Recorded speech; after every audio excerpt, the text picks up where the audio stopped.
69페이지에 있습니다. 신명기 5장 16절 말씀입니다. 요즘 계속 신명기 말씀을 묵상하고 있는데요. 신명나는 삶 제 8번째 시간. 오늘은 내 부모를 공경하라 라는 말씀 제목으로 함께 말씀을 나누게 합니다. 신명기 5장 16절 우리 한 목소리로 공독해 볼까요? 시작. 너는 내 하나님 여호와께서 명령한 대로 내 부모를 공경하라. 그리하면 내 하나님 여호와가 내게 준 땅에서 내 생명이 길고 복을 누리리라. 아멘. 가만 보면요, 세상에서 가장 힘든 일이 자녀에게 존경받는 부모가 되는 것. 자신의 자녀에게 존경받는 부모 되는 것, 이게 가장 힘든 일이라는 생각이 듭니다. 왜요? 부모의 모습을 자녀가 다 보잖아요. 속속들이 다 알잖아요. 그러니 그 시부까지도 다 보면서 그 어머니 아버지를 존경할 수 있다? 그러려면 얼마나 잘 살아야 되겠습니까? 그렇죠? 부모님을 사랑하는, 또 부모님을 자랑하는, 또 부모님을 존중하는 그런 자녀는 많지만 자기 부모를 존경하는 자녀를 보기는 참 쉽지 않습니다. 엄밀히 말해서 세상에 어떤 업적을 남긴 위인을 존경하는 건 우리가 쉽게 할 수 있어도 자신의 부모님을 존경한다는 것은 참 어렵더라는 거예요.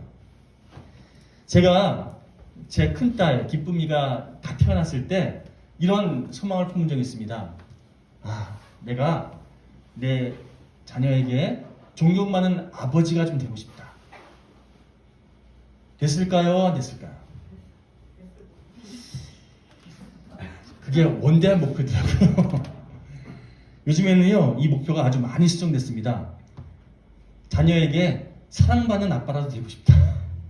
자녀에게 존중받는 아빠라도 돼야지. 존경까지 못 바라고요. 존중 혹은 사랑이라도 좀 받는 아빠가 되겠다. 이런 마음이 좀 들고 있습니다. 그런데 이런 목표라도 달성하기 위해서는요, 제가 제 자녀들을 위해서 더 헌신하고 더 애쓰고 더 희생해야 된다는 것을 요즘 깨닫고 있습니다. 이게 그냥 되는 게 아니라 그만큼 부어야겠더라고요. 헌신하고 수고하고 애쓰는 노력이 뒷받침돼야 되더라는 겁니다. 자녀들은 부모가 뭘 해주면요, 그걸 감사하게 받는 것이 아니라 당연하게 받거든요. 그러니 부모가 뭘 해주는 거를 감사히 여기면서 그 부모님을 존중하고 존경하려고 그렇게 그 가정까지 가려면 얼마나 그 부모가 많은 헌신과 수고와 애씀이 뒷받침되겠습니까? 자, 사진 하나 좀 보여주시겠습니까? 하인즈 워드라는 사람인데요. 얼마 전에, 몇 년 전이죠. 미국 미식축구 슈퍼볼 리그의 영웅으로 그렇게 떠오른 슈퍼스타입니다. 이 사람이 근데 보시면 엄마가 한국인이에요. 흑인인 아빠와 한국인인 엄마 사이에 태어난 혼혈아예요. 이 어머니가 아빠죠. 주한미군이었던 아빠와 결혼해서 그렇게 미국으로 같이 결혼 생활하기 위해서 갔는데 14개월 만에 아빠로부터 버림받았어요. 김영희 씨가 자기 어린 아이와 함께 그렇게 남편으로 버림받고 나서 어떻게 보면 기회의 땅이고, 또 그 당시 우리나라보다 더 잘 사는 나라였잖아요. 아니, 세계에서 잘 사는 나라 중에 하나였잖아요. 그 살기 좋은 나라에서 가장 밑바닥 인생을 살았다고 하더라고요. 온갖 모멸과 멸시를 받으면서 또 사람들에게 그렇게 하찮게 취급당하면서, 그럼에도 불구하고 이 김영희 씨가 자신의 아들을 번듯하게 키워야겠다, 이 다짐을 굳게 하면서 최선을 다해 자기에게 주어진 시간 그렇게 애쓰면서 지냈다는 거예요. 하인즈 워드가 이런 고백합니다. 자신은 어린 시절에 자신의 엄마가 그렇게 부끄러울 수 없었대요. 왜냐하면 이 당시만 해도 미국 사회는요, 인종차별이 좀 심했거든요. 동양인 여자애다. 더군다나 영어도 못하고 돈도 없고 직업도 변변치 못한, 한마디로 자랑할 게 없는 우리 엄마, 어린 시절에 아주 수치스럽게 여겼다는 거예요. 내가 왜 이런 엄마 밑에 태어나서 이런 고생해야 되지? 이런 생각하면서 지냈다는 거예요. 엄마가 미웠다는 거예요. 시간이 한참 지나서 나중에 미국 슈퍼볼 슈퍼 영웅으로 그렇게 떠오른 그가 당신이 가장 존경하는 당신의 롤모델은 누굽니까? 라는 기자의 질문에 이런 대답을 합니다. 저는 저희 어머니를 가장 존경합니다. 그 이유는 단 한 가지 때문입니다. 자신을 위해서 정말 희생하고 수고했던 그 어머니의 뒷모습을 계속 지켜봤잖아요. 자기를 위해서 모든 걸 다 포기하고 자기를 위해서 애쓰는 그 어머니의 헌신을 보고 그 어머니의 애씀을 통해 자기가 이렇게 지낼 수 있었던 것에 대해서 감사하는 마음이 커지기 시작하고, 그것이 나중에는 우리 엄마 나는 존경합니다, 이런 고백으로 이어지게 됐다는 겁니다. 어머니의 헌신과 사랑을 먹고 자란, 그래서 환경적으로는 열악했지만 경제적으로도 아주 힘들은 그런 시간을 보냈지만, 그러나 예전에는 아주 수치스러웠던, 가장 부끄러워했던 자기 엄마가 결국에는 가장 존경스러운 그런 인물로 여기게 됐다는 거죠. 오늘 말하는 것은 저를 비롯해서 여기 계신 모든 분들이 자녀들에게 사랑받는 부모님 되시길 간절히 축원합니다. 더 나아가서 자녀들에게 존경받는 부모님들 되시기를 간절히 축원합니다. 제가 말씀드린 사랑받고 존경받는 부모 되기 위해서 여러분들이 얼마나 많은 수고가 있음이 있어야 될까요? 이것이 여러분들에게 있어서 부담이 아니라 우리 자녀들에게 좋은 믿음의 롤모델로 서 있어서, 그것이 결국 우리 부모님 내가 존경합니다 라는 그런 이어짐으로 여러분 삶 가운데 세워져 가시기를 간절히 축원드립니다. 여러분, 기독교 신앙은요, 창세기 1장 1절 말씀을 믿는 것부터 시작합니다. 창세기 1장 1절이 뭐죠? 태초에 하나님이 천지를 창조하시니라. 이거 믿지 못하면 기독교 신앙은 다 못 믿는 거예요. 자, 천지를 지신 하나님께서 또한 나를, 또 다른 사람들도 지으셨음을 믿는 거. 그래서 나는 하나님께 속한 인생이고, 또 내가 지금 보고 있는 다른 사람들도 하나님께 속한 인생임을 믿는 거, 이게 기독교 신앙의 기초예요. 며칠 전에 어린이날 기념으로 저희 둘째 딸 데리고 이런저런 문화 체험을 하다가 그 녀석이 뭐 만든 거가 있잖아요. 체험 학습을 하고 나서 뭔가 만들었는데 이거 너무 소중하다고, 내가 만든 거라고 아빠 건들지도 못하게 하더라고요. 너무나 귀하게 자기 거라고, 내가 만든 거라고 그렇게 애지중지하더라는 겁니다. 여러분, 저희 둘째 딸뿐만 아니라 우리들 모두는요, 나에게 속한, 특히 내가 만든 것에 대한 애착이 있어요. 내가 만든 것을 나로 투영시키는 거죠. 만든 이가 자신의 작품을 아끼고 사랑하는 것은 우리 모두의 공통적인 그런 당연한 어떤 본성이라는 겁니다. 같은 맥락으로 세상의 모든 부모들은요, 고슴도치도 자기 새끼는 이뻐한다면서요, 이쁘게 본다면서요. 자신이 낳은 자녀는요, 자신의 취향이에요. 그래서 누구보다 소중하고 누구보다 사랑스럽게 여깁니다. 아빠는 왜 이렇게 못생겼는데 우리 아이 참 이쁘네요. 그러면 나 못생겼다 그래도요, 내 아이 이쁘다 그러니까 좋아하는 게 부모의 마음이에요. 왜요? 나보다 더 소중하게 여기는 나의 취향이거든요. 여러분, 그런 맥락에서 하나님께서 여러분들을 사랑하십니다. 믿으십니까?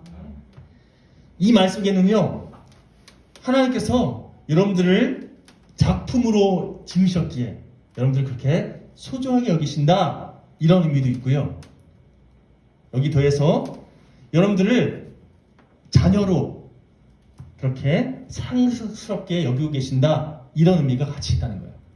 여러분들은 하나님의 작품이고 하나님의 자녀이기에 소중하게 또 사랑스럽게 여기고 계신다는 겁니다. 여러분, 그런 우리가 하나님의 자녀로서 올바르게 살아갈 수 있도록 하나님께서 제시하신 10가지 기준이 있습니다. 일명 10계명이죠.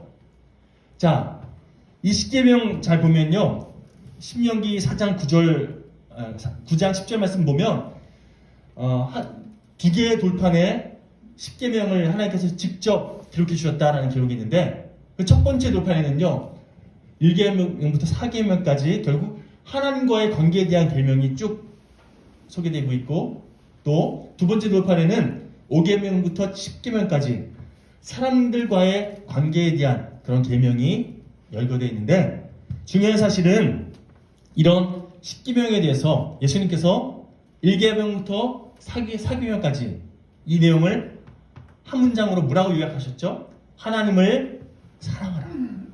또 5계명부터 10계명까지의 이 내용들을 한 문장으로 뭐라고 요약하셨죠?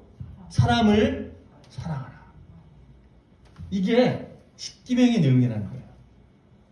여러분, 이렇게 사람에 대해서, 사람과의 관계에 대해서 우리에게 명하신 이 두 번째 돌판, 첫 번째 계명이 5계명인데, 이 5계명이 너의 부모를 공경하라는 거예요. 자,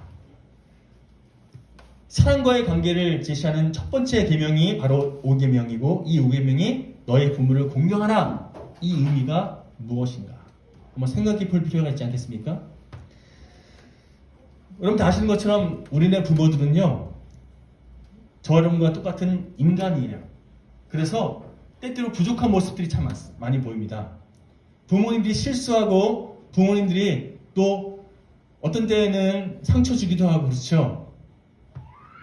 허물도 많고 결점도 많은 연약한 존재, 이것이 우리의 부모님들이에요.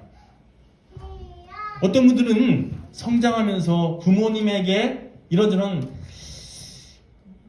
말로, 어떤 행동으로 상처받는 그런 자녀들도 참 많습니다.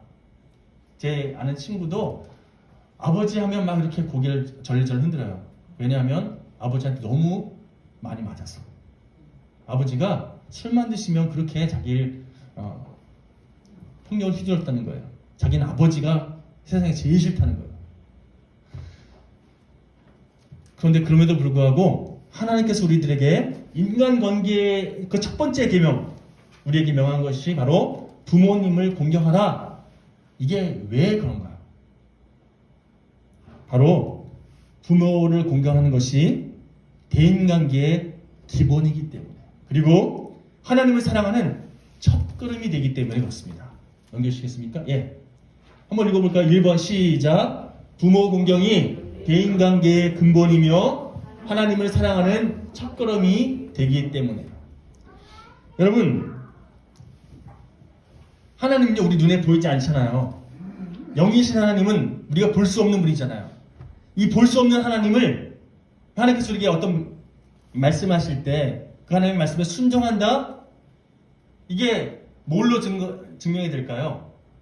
하나님께서 우리에게 허락하신 어떤 사람, 어떤 환경에 우리가 순종할 때 그것이 증명되지 않겠습니까? 여러분, 그렇습니다. 눈에 보이지 않는 하나님을 대신해서 우리가 이 땅 살아가면서 하나님처럼 섬겨야 할 어떤 대상으로 이 땅에 우리에게 처음으로 허락하신 분이 바로 부모님이라는 거예요. 결국 자신을 낳은 부모님은요, 우리에게 있어서 부모님은 눈에 보이지 않는 하나님의 눈에 보이는 대리인이라는 거예요. 다시 말해서 부모님을 섬기는 이 훈련을 통해서 하나님을 섬기는 훈련을 받는 거예요. 이해가 되십니까? 믿음은 순종이고요. 순종은 곧 이해를 의미합니다. 하나님께서 우리에게 말씀하실 때 아멘! 순종하는 거잖아요. 예, 그렇게 살겠습니다. 그렇게 행하겠습니다. 아멘! 했는데 막상 부모님에게 어떤 말을 들었을 때 행하지 않는 그런 자녀가 하나님께서 명하셨을 때 예, 아멘 이게 말이 되겠습니까? 훈련되어진 사람이 훈련받은 대로 살아가게 돼 있다는 거예요. 내 뜻과 달라도 내 마음에 들지 않아도 예로 반응할 수 있도록 하나님께서 부모를 통해 우리를 훈련시키신다는 거예요. 여러분, 눈에 보이지 않는 하나님께서 어떤 경험이든지 우리가 하나님의 뜻대로 예, 아멘 순종하며 살 수 있도록 하나님께서 눈에 보이는 부모님을 통해서 예, 알겠습니다. 그렇게 할게요. 이 순종하는 훈련 계속해서 행하고 계신다는 걸 깨닫고 부모님의 말씀을 그렇게 하나님의 음성으로 들을 수 있는 이 훈련이 우리에게 있다면 여러분, 부모님을 공경하는 건 기본적으로 되는 것이고요. 더 나아가서 그런 우리의 행동들이, 그런 삶의 모습이 하나님을 공경하는 삶의 모습으로 이어져 간다는 겁니다. 여러분, 부모는요, 언제나 하나님께 예할 수 있도록 우리를 훈련시키는 하나님의 대리인이라는 거예요. 아니, 그렇게 믿고 살아가면 우리가 영적으로 성장하는 데 도움이 된다는 겁니다. 골로새서 3장 20절 말씀입니다. 한번 한 목소리로 봉독해 볼까요? 시작. 자녀들아, 모든 일에 부모에게 순종하라. 이는 주 안에서 기쁘게 하는 것이니라. 이 말씀의 의미를 이제 아시겠죠? 기쁘게 하라는 거예요. 주님께 하듯이. 부모님이 하나님의 대리인이구나라고 믿고 부모님의 말씀, 부모님의 어떤 행동들에 대해서 주님께 하듯 기쁘게 하라는 거예요. 물론 부모님들 가운데 자신의 이기적인 욕망으로 자녀를 대하는 그런 부모님들이 있어요. 이런 말을 꼭 들어야 돼? 말도 안 되는 그런 요구를 하는 부모님들 있습니다. 그런 경우 주님께서 말씀하신 대로 생각하라. 믿음으로 바르게 분별하고 이것이 하나님의 뜻에서 너무 멀어져 있으면 이거 바르게 분별하면서 바르게 결정해야죠. 그러나 대부분의 경우 하나님께서 지금 부모님을 통해서 나를 지금 훈련하시는 그런 과정이구나 이렇게 믿고 부모님께 믿음으로 반응하면 유익하다는 겁니다. 악한 것이 아닌 이상, 죄된 것이 아닌 이상 하나님께서 부모님을 통해 지금 나에게 말씀하고 계시고 나를 훈련하고 계시는구나 이렇게 믿고 행하면요 결국 그런 우리의 삶이 효도로 또 주님께 충성함으로 이어지게 돼 있다는 거예요. 사람 대 사람으로 부모와 자식을 바라보면 아까 말씀드린 것처럼 좀 약간 문제가 있는 부모, 또 인간적으로 자녀에게 비수를 꽂고 상처 주는 그런 부모 있어요.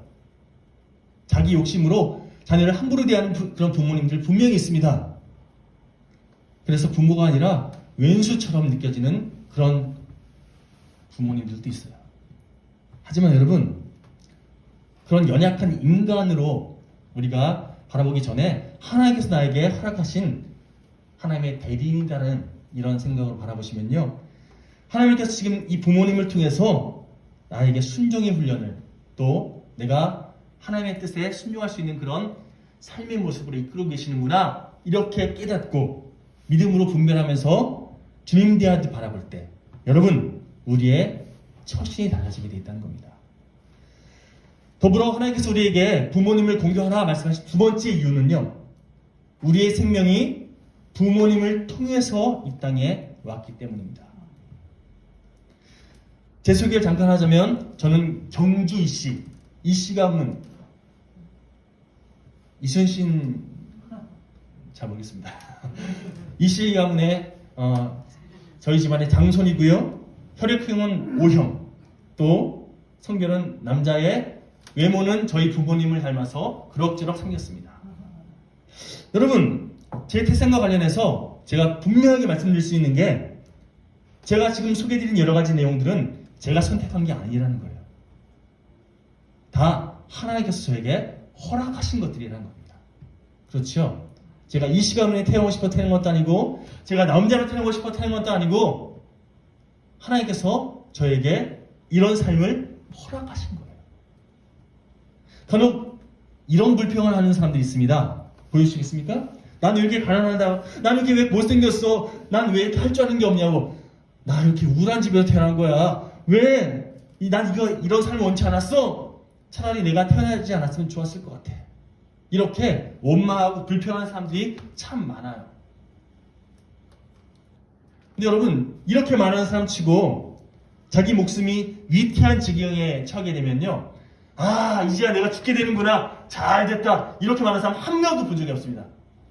다 어떻게든 자기 목숨 건사하려고, 어떻게든 자기 목숨 살려보겠다고 발버둥 치는 것이 이 땅에 사는 모든 인생의 모습이에요. 그렇죠? 뭘 의미합니까? 자기 목숨 다 소중하게 여긴다는 거예요. 더 좋은 삶, 더 풍요로운 인생 살고 싶다는 욕심 때문에 이렇게 말하는 것 뿐이지, 다 자기 삶에 대해서 애착이 있어요. 소중하게 여긴다는 겁니다. 그런데 그렇게 자기의 생명을 소중히 여기면서 하나님께서 자기 생명의 통로로 허락하신 부모님을 존중하지 않는다? 그건 다시 말해서 자신의 생명을 스스로 모독하는 행동이라는 거예요. 또 자신의 생명을 허락하신 하나님을 스스로 멸시하는 행동이라는 거예요.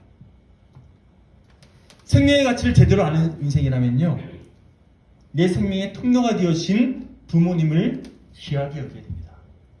그리고 그 부모님을 나에게 허락하신 하나님의 뜻을 바르게 분별해야 됩니다. 여러분, 우리가 부모님을 공경해야 될 세 번째 이유 따라해 보시겠습니까? 뿌린 대로 거두기 때문에. 뿌린 대로 거두기 때문에. 우리가 이 땅을 살아가면서 부모 공경이라는 씨를 뿌리면요, 훗날 반드시 공경받음이라는 열매를 거두게 되어 있습니다. 내가 뿌린 대로 거두게 되어 있다니까요. 부모님을 함부로 대하는 분이 있다면요, 나중에 제가 단언합니다. 자녀에게 동일하게 받아요. 때때로 부모님에게 함부로 말하는 그런 분들이 있어요. 아우, 냅둬요. 내가 알아서 할게요. 나중에 자신의 자녀에게 똑같은 얘기 듣는다니까요. 그러면서 자기가 했던 거 기억 못하고 내 자녀가 나를 무시한다고 그렇게 하소연하더라는 거예요. 내가 그렇게 행했습니다. 부모에 대한 최소한의 행동을 하지 않으면서 자기 자녀를 아주 이뻐라는 그런 젊은 부부 볼 때마다 저는요, 민망함을 느낍니다. 자녀에게 막 모든 걸 다 줄 것 같이 행동하는 젊은 부부인데 자기 부모에게는 함부로 해요. 그러면 훗날 그 젊은 부부들 나이가 들었을 때 자기 자녀에게 똑같은 대우받는다니까요. 왜요? 자녀가 보고 배우거든요. 배운 대로 행하거든요. 아, 우리 아빠가 저렇게 행한 것처럼 나도 그렇게 해도 되겠구나. 배운다니까요. 작가 조연경 씨가 효도별곡이라는 제목의 글을 쓴 게 있는데 제가 잠깐 읽어드리겠습니다. 내용이 좀 길지만 한번 들어보십시오. 서울의 어느 동네에서 젊은 부부가 운영하고 있는 만두 가게에 매주 수요일 오후 3시가 되면 어김없이 방문하는 할아버지와 할머니가 있었습니다. 처음 한동안은 대수롭지 않게 여겼지만 시간이 지나면서 만두집 부부는 그 할머니와 할아버지에 대해서 관심을 갖게 되었습니다. 그도 그럴 것이 매주 수요일 3시가 되면 할아버지와 할머니가 따로따로 만두집에 방문했고 식탁에 마주 앉아서 서로 쳐다보는 표정 등에서 석연치 않은 점이 한두 가지가 아니었기 때문입니다. 대개 할아버지가 먼저 오는 편이었지만 비나 눈이 온다거나 날씨가 궂은 날이면 할머니가 먼저 와서 구석자리에 앉아 출입문을 바라보며 초조하게 할아버지를 기다리곤 했습니다. 만두를 시킨 후에는 김이 모락나는 만두를 먹을 생각도 않고 마치 이별을 앞둔 젊은 연인처럼 안타까운 표정으로 서로를 바라보다가 눈에 눈물이 고이기도 했습니다. 만두집 부부는 그 할아버지와 할머니의 관계에 대해서 여러 가지 추측을 하기 시작했습니다. 만약 부부라면 매번 만두집에 따로 나타날 리도 없고 만날 때마다 저렇게 서로 애절하게 쳐다보다가 헤어질 리도 없다 판단해서 아마도 옛날에 서로 사랑했던 관계였을 것이라고 잠정 결론을 내렸습니다. 그러던 어느 날 그날따라 할머니의 안색이 영 좋지 않아 보였습니다. 병색이 완연했습니다. 할아버지가 만두 하나를 집어서 할머니에게 권했지만 할머니는 힘없이 고개를 가로저었고 그날따라 할머니는 눈물을 자주 닦으며 어깨를 들썩였습니다. 그리고 그날 이후로 할아버지와 할머니의 발길이 끊어졌습니다. 그로부터 두 달여가 지난 어느 수요일 정각 오후 3시에 할아버지가 문을 열고 만두집 안으로 들어왔습니다. 만두집 주인 부부는 너무나 반가워서 할머니도 곧 오시겠지요? 라고 물었습니다. 그러자 할아버지는 고개를 가로저으면서 할머니가 돌아가셨다는 소식을 전해주었습니다. 그리고 마치 독백을 하듯 울먹이는 목소리로 이야기를 하기 시작했습니다. 할아버지의 이야기를 듣고 부부는 놀랄 수밖에 없었습니다. 그들이 생각했던 것처럼 할아버지와 할머니는 첫사랑의 관계가 아니라 어엿한 부부지간이었습니다. 그러나 할아버지는 수원에 있는 큰아들의 집에서, 할머니는 서울에 있는 둘째 아들의 집에서 각각 떨어져 지내야 했습니다. 두 분의 사이가 나빠서가 아니라 자식들이 싸운 결과였습니다. 큰 며느리가 다 같은 며느리인데 자기 혼자만 시부모를 모두 모실 수 없다고 강경하게 나서는 바람에 아들들이 공평하게 한 분씩 모시기로 했다는 겁니다.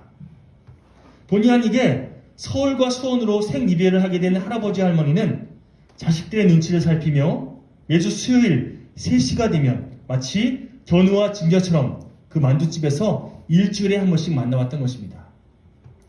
할아버지 이야기는 다음과 같은 말로 끝을 맺었습니다. 이제 내가 죽으면 천국에서 같이 살 수 있을 거야. 제가 이 글을 읽으면서 연로하신 부모님을 생이별시킨 그 자녀들 함부로 비난할 생각은 없습니다. 하지만 만약 하나라도 그 할아버지 할머니의 자녀들이 부모님에 대해서 존중하는 마음이 있었다면 그렇게 노부부를 생이별시켜서 마음에 응어리게 남게끔 그렇게 결정하진 않았겠다라는 생각이 듭니다. 자기 편의대로 공평하게는 자기들 편의대로 줘요. 한 분씩 모시고 살았다. 그런데 결국 두 부모는 그것이 천추의 한이 되잖아요. 여러분, 부모님을 존중한다는 것은요, 내가 편한 대로 내 기준대로 부모님을 모신다 이게 아니에요. 부모님이 원하시는 것을 바르게 분별하면서 그렇게 주님 모시듯이, 주님 대하듯이 부모님을 대하는 삶의 모습, 이것이 부모님을 공경하는 삶의 모습인 줄 믿습니다. 우리가 존경받는 부모가 되기 원한다면요, 지금부터 해야 할 것이 있습니다. 내가 먼저 부모님을 존경하는 삶의 모습으로 살아가야 된다는 겁니다. 내가 먼저 그 본을 보여야 내 자녀도 그 길을 따라온다는 거예요. 여러분이 10살 되기 전에 여러분들의 부모는 여러분들에게 어떤 의미였습니까? 어떤 사람에게는 자신의 아버지가 슈퍼맨 같은, 우리 아빠 힘 정말 세, 이런 존재였을 거고요.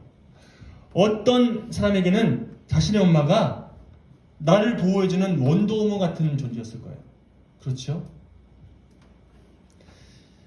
이제 8살 된 제 둘째 딸, 동물원 데려가 보니까요, 호랑이 앞에 혼자 못 가요.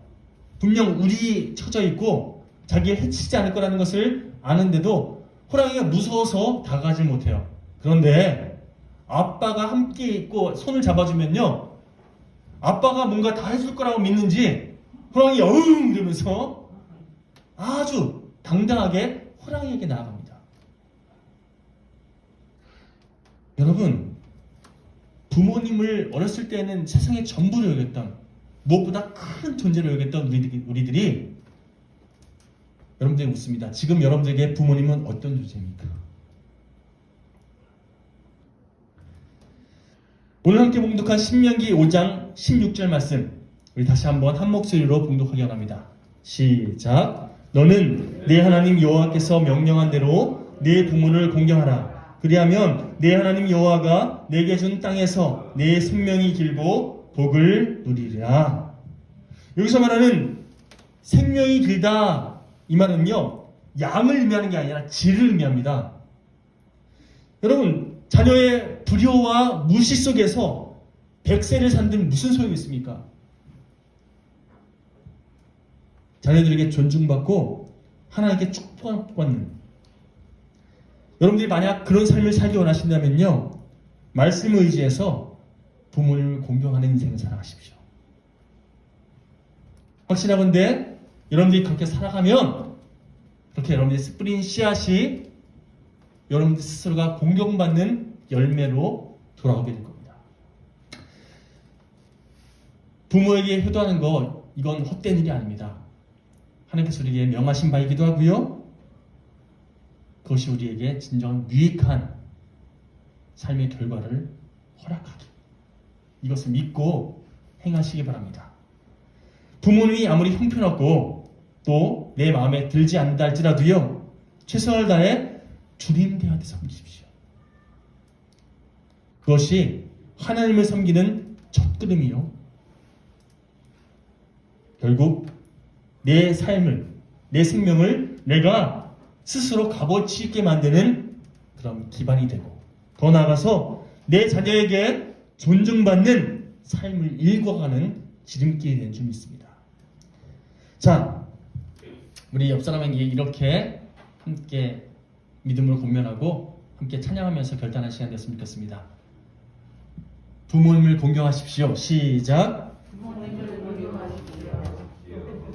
죽기에 대하듯 대하십시오. 아멘. 여러분께서 그렇게 믿음의 씨앗을 아름답게 뿌리고 결국 하나님께 아멘으로 쓰임받는 복된 인생 되시길 축복합니다. 우리 찬송가 559장 함께 찬양 고백하시고 제가 기도하고 마치겠습니다.